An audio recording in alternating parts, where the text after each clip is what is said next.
The Pakistani rupee plunged to a record low of 255.43 rupees against the dollar in the interbank market, sliding 24.54 rupees or 9.61% from yesterday's close after the removal of an unofficial price cap on the exchange rate. Analysts say it was the largest single-day decline in both absolute and percentage terms since the introduction of the new exchange rate system in 1999. As a result, the difference in rates between the interbank and open markets, which had widened to 15 rupees in recent months, was almost wiped out.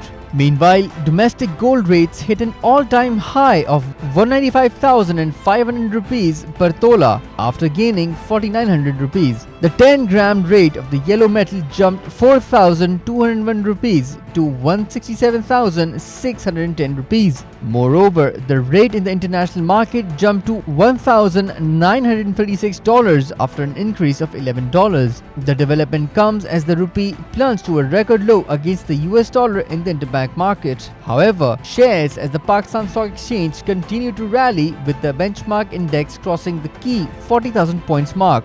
The KSE 100 index jumped 1,061.63 points or 2.67% to close at 40,846.53 points. Analysts say that investor speculation over likely help from the United States to revive the program, as well as financial support from the UAE and Saudi Arabia, played a catalyst role in the bullish activity.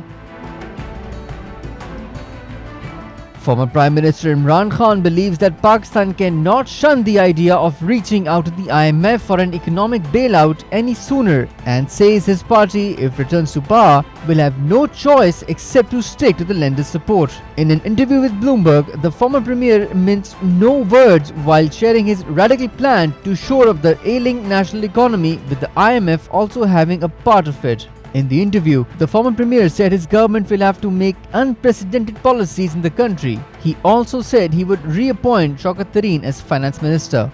The ex-premier reiterated his government would pursue an independent policy that doesn't lean on any single country such as the US or China. He recalled that the previous government had an excellent relationship with former President Donald Trump, but the relations took a hit after Joe Biden was elected. According to Imran, the Pak-US ties soured because Washington needed someone to blame for its exit from Afghanistan.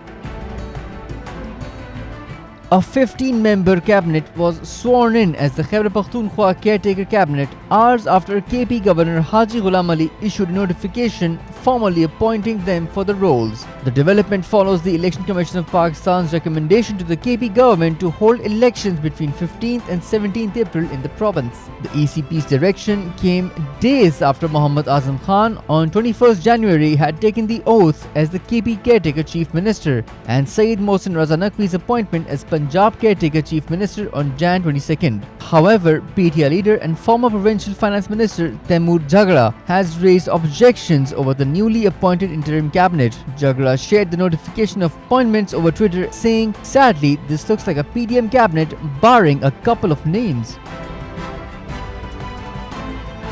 Minister of State for Foreign Affairs Hina Rabbani Khar said that ever since the incumbent government came to power, there has been no back-channel diplomacy going on between Pakistan and India, untold to the rest of the world. Ever since this government has come into power, there has been no back-channel diplomacy untold to the rest of the world, which I believe was trying to happen during a certain government's time. आप बातें कुछ और करें और पीछे कुछ और करें, ये किसी मुल्क को ज़ेब नहीं देता.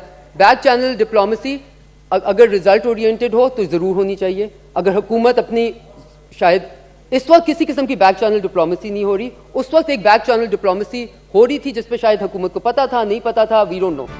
Rabbani's statement comes a day after Indian media reported that New Delhi invited Foreign Minister Bilal Bhutto Zardari and Chief Justice of Pakistan Umar Ata Bandial to attend the Foreign Ministers and Chief Justices meeting of the Shanghai Cooperation Organization, which is scheduled to take place in Goa in May. According to reports, Pakistan is yet to respond to the invite sent by India through its High Commission in Islamabad. PMLN leader Miftah Ismail said that Pakistan suffered a big loss due to Finance Minister Ishaq Dar's approach of giving cold shoulder to the IMF. This is not the first time that Miftah, who says he was removed at Dar's behest, went public with his displeasure at the sitting Finance Minister's ascension to the position and his criticism of the policies of his successor.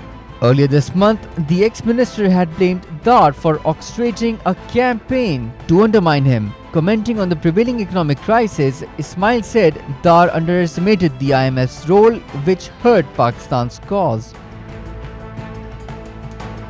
More than 160 people have died from the cold in Afghanistan this month in the worst winter in more than a decade, according to authorities, as residents described being unable to afford fuel to heat homes in temperatures well below freezing.